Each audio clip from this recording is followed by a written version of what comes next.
मराठी आणि हिंदी भाषा विवाद बऱ्याच दिवसापासून चालू आहे. मनसेने देखील मराठी आणि हिंदी भाषा विवादावरती खूप सारी आंदोलनं केलेली आहेत, खूप साऱ्या भूमिका घेतलेल्या आहेत. उत्तर भारतीयांना हिंदी आलंच पाहिजे, त्यांना जर हिंदी आलं नाही, ऑटो रिक्षा चालकांच्या बाबतीत जर आपण बघायला गेलं तर त्यांचे परवाने रद्द केले जातील असं सांगितलं आहे. तर उत्तर भारतीय आहेत, त्यांना मराठी येण्यासाठी मनसेने आजपर्यंत काय कामं केलीत? म्हणजे असं कुठलं प्रशिक्षण केंद्र चालू केलं आहे का जिथे त्यांना मराठी शिकवलं जातं? याबाबत काय सांगाल? बघा, मीरा भाईंदरमध्ये असो की महाराष्ट्रामध्ये असो, प्रत्येक रिक्षाचालक जो आहे, जो परमिटधारक आहे, त्यांनी मराठी शिकलं पाहिजे. ज्या प्रांतामध्ये, ज्या देशामध्ये आपण राहतो, त्याची जी परंपरा आहे, त्याची जी संस्कृती आहे, ती अवलंबलंच पाहिजे. त्याच्यामध्ये दुमत नाही आहे, लक्षात घ्या. तुम्ही बघा ना, माझ्या माध्यमातून आम्ही मराठीचे क्लासेस घेतलेले आहेत.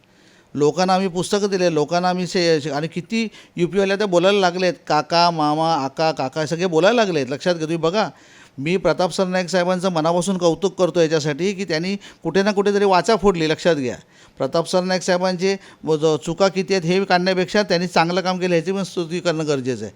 त्यामुळे या ठिकाणी मीरा भाईंदरमध्ये रिक्षाचालकांनी मराठी शिकायची सुरुवात केलेली आहे आणि 15 ऑगस्टपर्यंत त्यांना वेळ दिलेली आहे. शिकतील आणि आमची इच्छा आहे की प्रत्येक रिक्षावाल्यांनी मराठीची संस्कृती आहे जी जपावायला पाहिजे. कुठे त्याचा अपमान होता कामा नये, आमची प्रामाणिक इच्छा आहे. आणि त्यांच्यासाठी आम्ही क्लासेस पण खोललेले आहेत.